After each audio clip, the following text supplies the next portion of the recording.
দেশের এই পরিস্থিতিতে সাধারণ মানুষের যাতে জানেমালের নিরাপত্তা বোধ থাকে, বিশেষ করে সংখ্যালঘু সম্প্রদায়ের ব্যবসা, বাসা, বাড়ি, ধর্মীয় উপাসনালয় যাতে নিরাপত্তা থাকে, পেশাবুজের আজকেও সাংবাদিক সম্মেলন করে সারা দেশের ইসলাম আন্দোলনের সকল নেতৃবৃন্দকে নির্দেশনা দিয়েছেন। আমাদের সারা দেশে এই বিশেষ করে মন্দির এবং গির্জা পাহারায় ইতিমধ্যেই শুরু হয়ে গেছে, মানে অধিকাংশ জেলায় শুরু হয়ে গেছে। আমরাও হবিগঞ্জ আমাদের সভাপতি সাহেব বলবেন, আমরাও ইনশাল্লাহ আপনাদের পাশে আছি। যাতে কোনো দুষ্কৃতিকারী, কোনো লুটেরা, কোনো ছাদাবাজ যদি কোনো ধরনের অপচেষ্টা করে, আমরা সংঘবদ্ধভাবে তা প্রতিহত করব।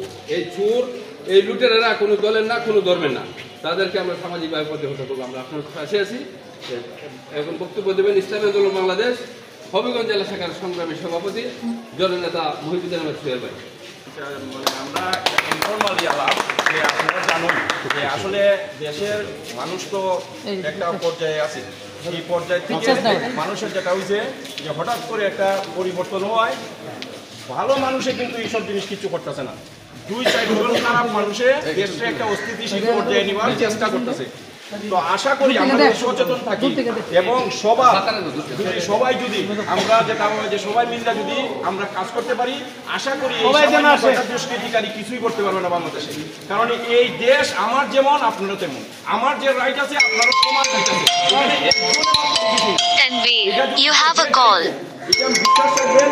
এবং আপনারা জানেন ইতিমধ্যে ইসলামী আন্দোলন গত পরশুদিন থেকে বাংলাদেশের ম্যাক্সিমাম মন্দিরের সামনে আপনারা কি আপনারা দেখবেন ফেসবুকে আমাদের 10 জন করে মানুষ বসা আছে এবং বসা আছে দেখছেন। তো আমরাও একই রকম ভাবে আমরা এখানে শহরে যেমন চক্কর দিব, আজকের থেকে আমরা যেটা বলবো রাতে 11টার পরে আমরা একটা গ্রুপ করে আমরা সারা শহরে চক্করে থাকবো।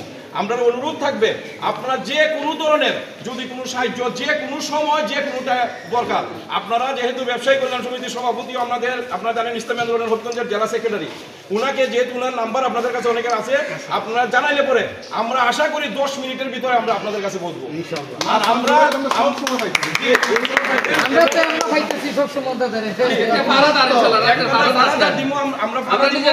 যে কোনো সময় যে কোনো প্রয়োজনে আমরা অনুরোধ হইল কিছু না, চিন্তা করার দরকার নাই। আর শুধু মন্দির না, যদি আপনারা শুনেন কারো বাসা বাড়িতেও কোনো ধরনের ঘটনা হয়েছে আমাদেরকে ইনফর্ম করবেন, আমরা ওইখানেও যাইব ইনশাল্লাহ। ঠিক আছে ইনশাল্লাহ, ঘাবড়াবার কিছু নাই দাদা। দেশ সবে মিললা এই সাময়িক ঘটনা ঘটে একটা জিনিসের পরে বড় জোর 2-1 দিনের সুযোগ দেখাইব। কিন্তু আমরা একটা ছোট্ট শহর, এখানে সবাই সবার সাথে যেমন শামসুল জাফারি আপনারা গুনতি করতে দেখতেছেন আমরা সামনে, আমরা যারা আছি সবই শহরের।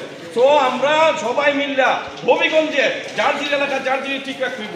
আমরা আশা করি হবিগঞ্জে আমরা আমাদের জান থাকতে আমরা কিছু বুঝে দিতাম না। এখন বাকি আল্লাহর মর্জি। সবাই মিলে একটু সচেতন থাকবেন কয়েকটা দিন, আর যে কোনো প্রয়োজনে থাকবেন। ঠিক আছে, আমরা তো প্রতিদিন আমরা চেষ্টা করবো আইন শৃঙ্খলার পরিস্থিতি স্বাভাবিক না পর্যন্ত আমরা রাত্রে পাহারায় থাকবো। হয়তো আপনারা এখানে যে সব করতে দেখে যাবো, দরকার হলে আবার ফোন দিবেন, সাথে সাথে বেক করুন। ঠিক আছে, ভালো থাকবেন। জি জি পাইতাম এখানে মিললাম ইস্যুই ঠিক রাখতাম, সবাই মিললে ইমা রাখতাম।